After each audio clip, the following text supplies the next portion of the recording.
Dışarı hava hemen bakın inşallah. Gelen memnun.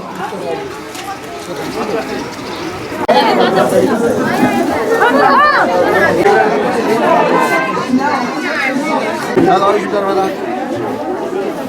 Halo, tinggal tepian. Enggak jadi apa ini? Halo. Kecil, tahu ya. Mana satu lagi?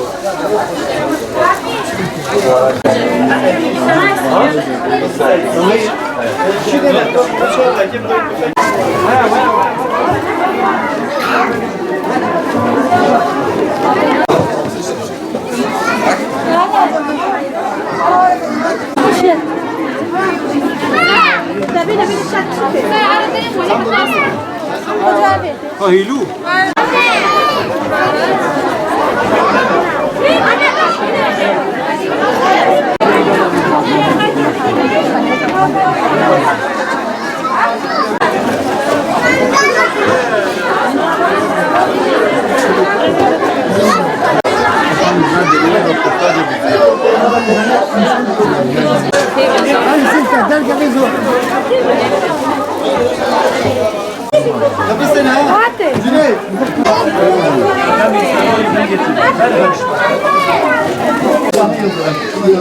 Başka zeytinyağı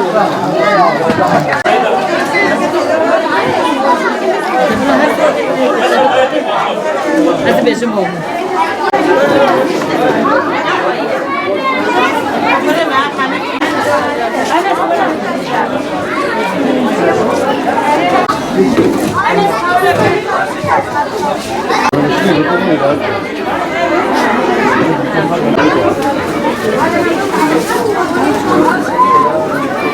ortamada var.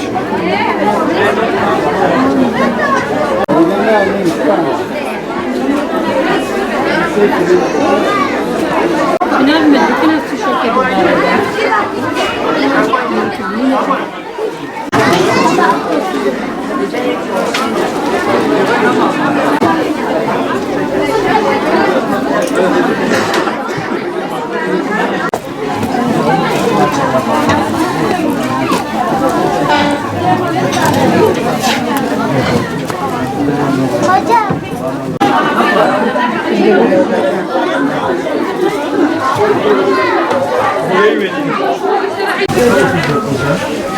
Bakamızdan gitar tamam. Tamam bak üveti gibi efendim ki hadi.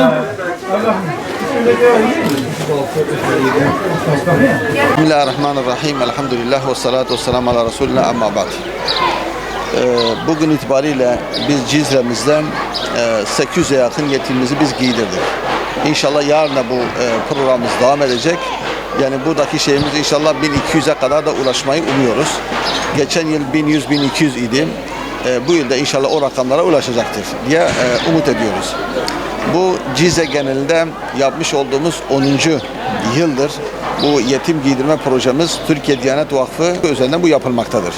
İnşallah bunda amacımız yani yetimlerimize bir nebze olsun yani bayram sevincini tattırmaktır. Onların ruhlarına işlemektir.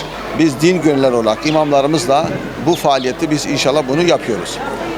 Bunun öncülüğünü yapan hocalarımızla beraber Türkiye Diyanet Vakfı olarak inşallah bu programı her yıl böyle devam ettirmeyi düşünüyoruz. Tabii ki burada bu halkımızın bize vermiş olduğu teveccüh ve destekleriyle beraber biz bunu yapıyoruz. Camilerden topladığımız paralarla, halkımızın bize vermiş olduğu, göndermiş olduğu paralarla Türkiye Diyanet Vakfı üzerinden biz bir iş hanıyla, biz iş merkeziyle anlaşıp onlarla inşallah doğrudan bir teminle biz bu işi, bu faaliyeti yapmaya çalışıyoruz.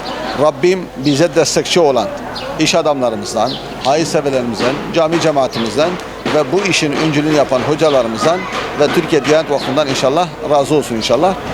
İnşallah bu faaliyet her sene böyle devam edecek ve etmeyi de düşünüyoruz. Rabbim şimdiden kabul etsin inşallah.